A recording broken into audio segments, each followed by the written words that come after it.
যদি কমি যায় পাওয়ার শক্তি, বেশি করে খাইন মোমবাতি। আর এই মোমবাতি হইল মাটন পায়া। আমার আব্বুরে লাস্ট 1 ইয়ার থেকে রেগুলার খাওয়ানি চলে এই মাটন পায়া।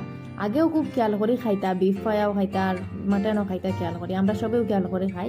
বাট লাস্ট 1 ইয়ার থেকে ম্যাক্সিমাম টাইম ওরা স্যুপ বানাইয়া খাওয়ানি হয়। তো স্যুপ আমরা কয়েক জাত বানাইয়া খাওয়া হয়, তার মাঝে সবচেয়ে বেশি সিম্পল আর সবচেয়ে ইজি ফাস্ট বনে ও রেসিপি এটা। তো ওটা কইলাম আপনারা লগে শেয়ার করি। আপনারা কে কে পছন্দ করেন এলা স্যুপ খাইতে সময়? আমার তো ছোট ভাই বোন দুইটা রাক্ষসলা লাগান বানাইতেও তারা দেখবা আব্বুর আগে তারা দুইটা বাটি লেগে গিয়ে বইবা বইয়া দেখায় কুকুর ঢাকাইয়া খাইতরা।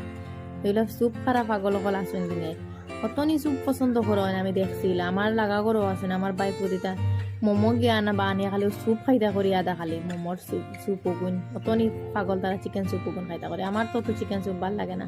আর স্পেশালি আমার যেটুকু বেশি কর্নফ্লোর এলা যদি দেখিলাই বেশি থিক, আমার অত থিক পছন্দ হয় না।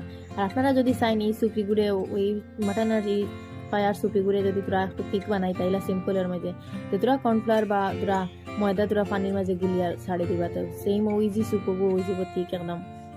আমি অ্যাকচুয়ালি আব্বুরে পাতলা করিয়া দিছি, সিম্পল করিয়া উড়া উড়িয়ে আসলাম আমার তোরা।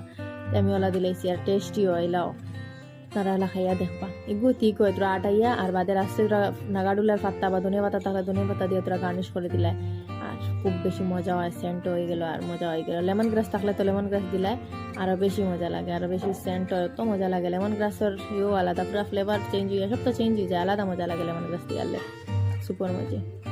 আপনারা দিয়া খাইয়া দেখবা খুব বেশি মজা লাগে। আর স্যুপ খার খার পছন্দ কমেন্ট করিয়া কিন্তু জানাইও। যারা পছন্দ করো না, সামনে কুরবানি তো আইছে কালকে, পায়া পাইবা এমনিও বানাইয়া খাইও দেখবা কিলা টেস্টি। অন্য স্টাইলের রেসিপি আমি শেয়ার করবো খুব জলদি।